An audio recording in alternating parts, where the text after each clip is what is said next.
타쿠미곤의 스시는 진짜 강렬합니다. 축구로 치면 11명을 다 황해찬으로 채운 느낌. 여름에는 제가 스시 먹으러 갈 때마다 비가 그렇게 오더니 겨울 되니까 이제 눈까지 오네요. 오늘 보여드릴 곳은 반포동에 있는 타쿠미곤입니다. 여기는 식사하러 다녀온 분들의 평가가 굉장히 양끝으로 갈리는 곳인데요. 찾아보면 좋은 평가들 되게 많아요. 너무 좋았다. 너무 맛있다. 인생 스시다. 친절하다.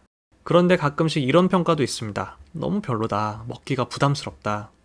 누가 보면 이게 같은 식당 리뷰가 맞나? 각각 다른 식당을 리뷰한 거 아닌가? 싶을 정도로 팬층도 있고 싫어하는 분들도 있고 그렇습니다.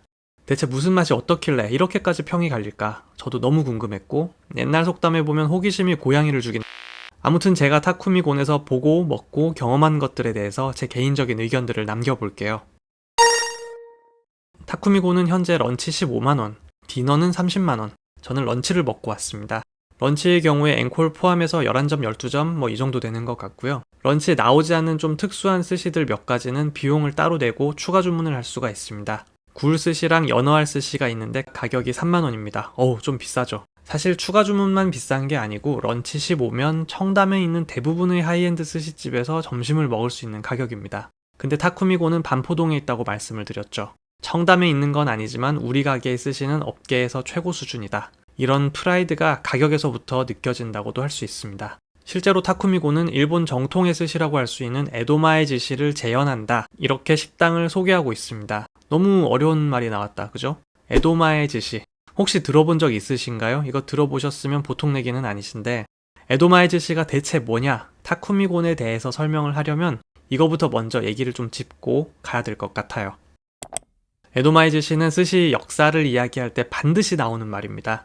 지금으로부터 대충 200년 전쯤에 생겨난 현재 우리가 먹고 있는 스시의 최초 버전, 스시의 프로토타입, 스시의 오스트랄로피테쿠스, 스시의 닐 암스트롱 이렇게 이해를 하시면 됩니다.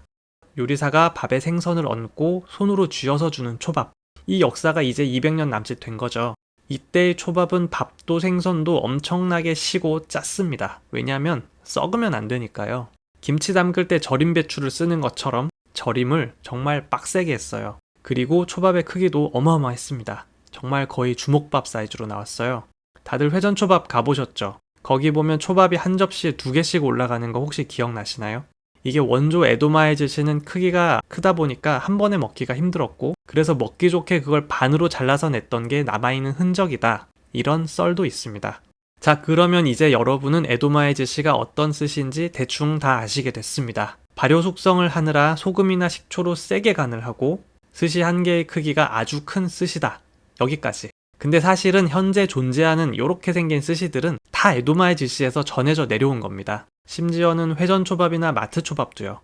타쿠미곤이 우리가 정통초밥이다 라고 말을 하는 내용에는 숙성, 그리고 숙성을 위한 진한 짠맛과 신맛, 마지막으로 초밥의 크기, 이런 부분에서 특히나 더 정통에 대한 부분을 강조하시는 것 같다. 이렇게 보여집니다. 실제로도 타쿠미곤의 스시는 크기가 정말 큽니다. 크죠? 크네요. 커요. 그리고 간도 정말 세요. 시고, 짜고, 제가 먹어본 곳들 중에서 아마 여기가 가장 간이 세지 않을까 싶은 수준이고요. 숙성의 정도도 마찬가지입니다. 제 개인적으로는 이거 좀 과숙성인데 싶은 피스들도 있었습니다. 코스를 한번 쭉 훑어볼게요. 요거는 그냥 해파리 냉채 같은 겁니다. 넘어가고 전체 요리부터 나옵니다. 가운데에는 두부 톳 무침을 크리스마스 트리 모양으로 만든 거, 그리고 당고로 눈사람을 만든 거, 이런 것들 좀 귀엽죠. 그런데 전반적으로 전체 요리가 다 찬 편이어서 이날 날씨가 체감기온 영하 17도였거든요. 그렇게 먹기가 좋지는 않았어요. 특히 이 베이컨 말이, 이건 차갑다 싶을 정도로 식어 있어서 구운 베이컨 식으면 어떤 맛인지 아시죠? 식감 뻣뻣하고 맛도 나빴고요. 아귀가는 단맛은 거의 없고 쌉쌀한 맛이 좀 많이 강했습니다. 아귀 맛이 무 맛에 좀 눌려있나 싶은 생각을 했어요. 다음은 모듬회입니다. 이것도 먹자마자 좀 많이 놀랐어요. 수분감이 부족해서 퍽퍽합니다. 그러다 보니까 씹는 맛도 좀 나빠져 있고요. 그리고 좀 놀란 게 또 하나 있어요. 와사비가 뿌리 와사비가 아닌 것 같더라고요. 질감이나 모양으로 볼 때 제품 와사비로 보이고, 사실 제품 와사비와 뿌리 와사비는 가격을 서로 비교하는 게 민망할 정도로 차이가 많이 나기 때문에 런치 15가 아니라 디너 15의 식당에서도 뿌리 와사비를 쓰는 업장들이 많이 있거든요. 그래서 일단 여기서 좀 놀랐습니다. 첫 스시입니다. 무슨 생선인지 설명을 들었는데 제대로 기억을 못하고 있어요. 그만큼 생김새부터가 충격이 컸습니다. 이거 찹쌀떡인데? 찹쌀떡으로 스시 만들었는데? 팥고물까지 올려져 있는데? 심지어는 씹는 느낌도 찹쌀떡 같아요. 생선은 우럭인가? 그랬고, 노란색은 계란으로 만든 고명이고요. 갈색은 팥고물 아니고 분말 간장이라고 합니다. 간장은 3년인가 묵혔다고 하네요. 감칠맛이 굉장히 세고 맛도 신맛이랑 짠맛이 또렷하고 강한 편입니다. 타쿠미고는 샤리가 물기가 정말 많아요. 질척하고 기름기도 많고 그렇습니다. 이게 스시가 크기도 크니까 한 입에 쏙 넣는 것도 조금 어렵고 손으로 먹는데도 몇 번을 흘렸는지 모르겠어요. 손 닦을 수 있게 작은 태우키를 주시기는 하는데 역부족입니다. 스시 한 점에 물수건 하나를 다 써야겠다 싶을 만큼 물기가 많은 스시였어요. 물기가 많다 보니까 젓가락을 쓰는 것도 쉽지가 않고요. 그래도 앞에 흘리면 매니저님이 귀신같이 와서 닦아주고 가시기는 합니다. 이건 참돔 스시인데 참돔이 아니라 대파 스시인가 싶을 정도로 파향이 많이 났어요. 신기했습니다. 지중해에서 온 브란즈노 농어입니다. 신맛은 스시 중에서 농어가 제일 셌던 것 같아요. 여기 매실이 정말 많이 들어갑니다. 매실 절임의 그 찌릿한 맛이 강하고 그리고 시소도 많이 들어가는 것 같아요. 매실향, 시소향이 진짜 또렷합니다. 그리고 샤리 물기를 한번 보세요. 정말 질척하죠? 다음은 추토로, 중뱃살입니다. 이날 나온 참치는 몰타 거라고 하고요. 몰타면 지중해 쪽이죠. 이탈리아 아래쪽. 그때그때 바뀔 때는 있어도 대체로 이 부근의 참치를 쓰시는 것 같았습니다. 사실 저는 원산지는 신경 안 쓰고 맛만 있으면 괜찮다는 생각인데 참치 힘줄이 너무 많았어요. 참치 맛은 센 간이랑 만나서 생각보다 맛이 괜찮았는데 질긴 힘줄이 많이 느껴져서 식감이 아쉬웠습니다. 다음은 전갱이입니다. 전갱인데 전어 같은 맛이 많이 나요. 비린 맛도 강하고요. 스시 생김새도 굉장히 자반고등어처럼 생긴 데가 있습니다. 북해도산 보타네비라고 설명을 해주셨습니다. 새우는 소금이 추가로 뿌려져서 나오는지 소금 알갱이가 씹히고 정말 짭니다. 그리고 여기 꼬리를 보면 까만 얼룩이 있죠. 이거는 보통 새우가 잡히고 나서 시간이 흐를 때 나오는 색이거든요. 이렇게 반점이 생겼다고 해서 뭐 먹으면 배탈이 난다거나 그러지는 않죠. 그래도 사람의 뇌는 저절로 제가 떠올리고 싶지 않아도 저걸 보고 나면 아, 최상의 선도는 아니겠구나 이런 생각이 들죠. 하얀 코끼리를 생각하지 마라. 그래봤자 하얀 코끼리가 머릿속을 떠나가질 않아요. 제품 와사비를 쓰는 부분이라든지 참치 원산지라든지 새우의 선도라든지 이런 것들이 계속 눈에 밟히다 보니까 저로서는 계속해서 만족도가 떨어지는 부분이 있었어요. 새우 머리튀김과 가리비 관자, 상대적으로 아는 맛에 가까운 애들이었고요. 관자는 스시가 좀 작죠. 네, 제가 맛이 너무 센 게 부담스러워서 밥 양을 좀 줄여달라고 말씀을 드렸습니다. 다진 참치로 만든 스시입니다. 보통은 오하기 즈시라고 부르는 스시고요. 맛있게 먹었습니다. 타쿠미곤의 참치가 이런저런 아쉬운 부분도 있지만 밥이 적초 맛이 센 편이라서 확실히 흰살보다는 참치 쪽이 더 잘 맞는다는 생각이 들었습니다. 다른 스시들은 많이 짜고 시고 그래서 균형감이 좀 떨어지는 느낌인데 참치는 그게 확실히 덜하다고 느꼈어요.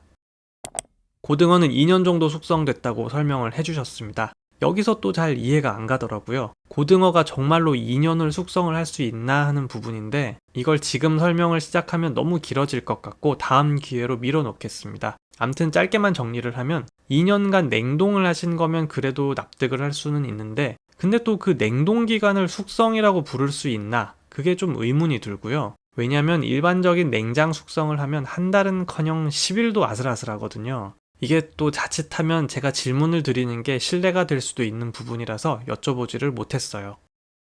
참치 대뱃살입니다. 겉을 구운 대뱃살이라고 합니다. 근데 차게 나왔어요. 특이하죠? 그렇다는 건 구운 걸 다시 얼리거나 냉장을 했다거나 그런 거겠죠. 식욕이 돋는 생김새는 아닙니다. 냉동 소고기를 올려놓은 것 같은 느낌도 나고요. 그리고 와사비가 양이 정말 너무 많아서 대뱃살 기름을 뚫고 매운맛이 났어요. 와사비가 참치 뱃살 기름을 이기는 게 정말 쉽지가 않거든요. 근데도 많이 매웠습니다. 그리고 대뱃살도 힘줄이 정말 많았어요.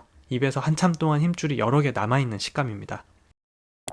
성게초밥입니다. 새우랑 마찬가지로 소금 맛이 굉장히 강한 성게초밥이었어요. 성게의 단맛은 거의 느껴지지가 않고 고소한 맛과 쌉쌀한 맛 위주로 남아있습니다. 이 성게가 코스의 마지막 스시였고 앵콜이 있었지만 저는 그만 먹겠다고 말씀을 드렸고요. 그 대신에 비용을 더 내고 연어알을 추가했어요. 온 김에 이거 먹어는 보고 가야겠다 싶어서 주문을 했습니다. 연어알은 생김새부터가 박력이 정말 대단합니다. 그리고 생각보다 그렇게 짜지 않았어요. 의외로 먹을만 합니다.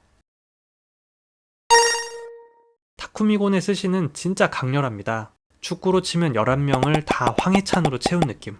황희찬을 막았는데 다음 황희찬이 또 나와요. 그 황희찬을 막으면 다음 황희찬이 또 나오고, 황희찬 선수가 제 입안으로 들어와서 감칠맛으로 꽉 조여버리는 기분입니다. 그런데 이렇게 놀랄 정도로 또렷하게 강한 맛을 쓰는 식당에서 어떻게 손님들에게, 심지어는 오마카세 스시가 처음인 사람들에게도 맛을 납득을 시키고 행복감을 주는가? 저는 그게 권호준 헤드셰프님의 존재감, 접객, 그리고 스타일 때문이라고 생각을 합니다. 권우준 셰프님은 다른 젊은 스시 셰프님들이랑 비교를 하면 나이가 아버지 뻘은 되는 분이세요. 그런 분이 직접 손님들에게 부드럽고 살가운 말투로 하나하나 설명을 해주시면 친밀감이 정말 쉽게 쌓이거든요. 한국 같은 유교 국가에서 이거 무시하기가 쉽지가 않습니다. 그리고 설명 방식도 대체로 이래요. 이 스시는 이러이러해서 맛있습니다. 이렇게 설명을 하시기 때문에 그 얘기 듣고 먹으면 아무래도 만족도가 높죠. 소믈리에가 와인 설명할 때 이 와인은 자두맛이 납니다. 이러면 우리는 온 혀에 정신을 집중해서 자두맛을 찾고 있죠. 그거랑 비슷합니다. 그리고 셰프님 정말 오랫동안 한우물을 판 장인이시죠. 이런 분이랑 같이 살가운 대화를 나누는 경험. 이게 살아가면서 자주 있는 일이 아니거든요. 셰프님 입담이 좋으셔서 마이크 절대로 비지 않으시고 농담도 정말 많이 하시고, 물론 연세가 있기 때문에 트렌디한 재미가 있는 농담은 아닙니다. 그리고 직원들의 조리모 착용이나 복장, 이런 것들은 거의 일본 호텔식으로 철저하게 관리를 하시고, 계산하고 나오면 인사하는 거 있죠. 이거 이름 기억하십니까? 미오쿠리. 미오쿠리 정말 빡세게 해주세요. 90도로 폴더 인사. 고개 절대 들지 않으세요. 언제까지? 엘리베이터 문 완전히 닫힐 때까지. 이런 것들을 보면 오랫동안 한우물을 파신 분의 그런 어떤 아우라, 몸에 배인 규칙, 이런 게 느껴지는 부분이 있습니다. 물론 그렇다고 해도 제 취향에 안 맞는 음식을 맛있다고 말씀드리긴 어려운 부분이 있고요. 가격적인 부분에서도 제가 참 가성비라는 말 안 좋아하는데 재료에서도 좀 아쉬운 마음이 있었습니다.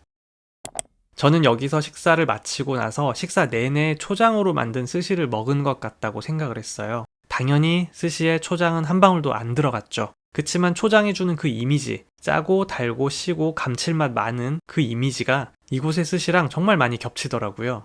스시 오마카세에서 먹는 스시는 회전초밥이나 마트초밥이랑은 아예 다른 요리다. 이건 저도 그렇고 사람들도 많이 공감하는 부분이지만 타쿠미곤의 스시도 다른 스시집들의 스시랑은 정말 많이 다르다. 이렇게 정리를 하겠습니다. 오늘도 시청해주셔서 감사합니다. 저는 또 다음 영상으로 돌아오겠습니다. 안녕!